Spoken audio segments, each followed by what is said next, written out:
সবাইকে কড়াইতে তেল দিয়েছি। এবারে এতে তেলটা গরম হয়ে গেছে। এবারে এতে দিয়ে শুকনো লঙ্কা, তেজপাতা, গোটা জিরে, কেটে রাখা পেঁয়াজ, কোচানো আলুটাও দিয়ে দেবো। একসাথে ভাজবো পেঁয়াজ আর আলু। আদা রসুন বাটাটা দিয়ে দিই।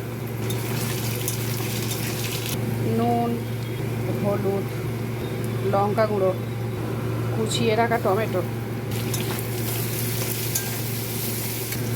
আলু একটু মশলার সাথে কষা হয়ে গেছে। এই যে একটু মটর সিদ্ধ করে রেখেছিলাম প্রেসারে, এইটা দিয়ে দেবো। ঘুগনি বানাবো।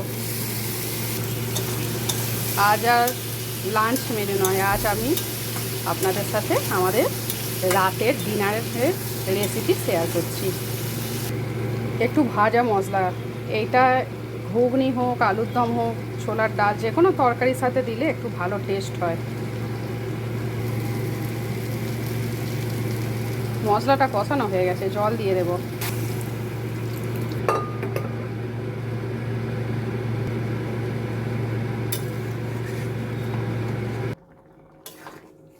ঘুগনিটা রেডি হয়ে গেছে, নামিয়ে নেব। একটু ধনে পাতা কুচিয়ে রেখেছিলাম, দিয়ে দিলাম।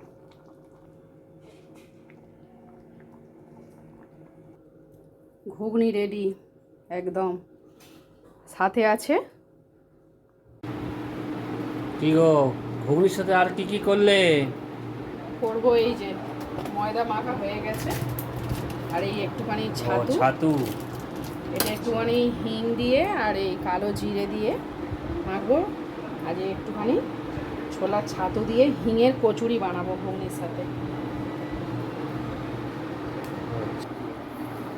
এই ছাতুটাতে একটু হিং দিয়েছি, আর একটু কালো জিরে, আর একটু নুন দিয়ে জল দিয়ে একটুখানি করে নিই। ময়দার গুল্লি হয়ে গেছে। এই একটু ছাতু যেটা গুলে রেখেছিলাম, এই ছোট ছোট করে দিয়ে আর এতে করে দিয়ে একটু আজকে কচুরি বানাবো, ঘুগনি আর কচুরি।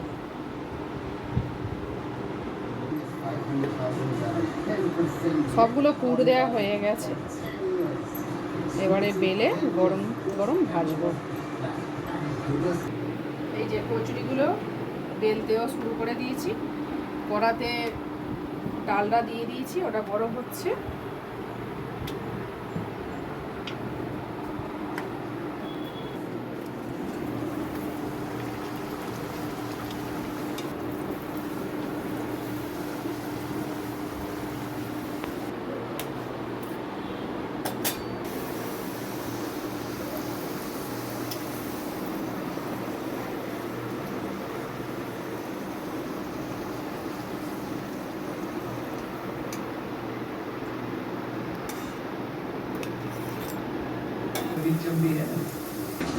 ছাতু দিয়ে হিঙের কচুরি রেডি হয়ে গেছে।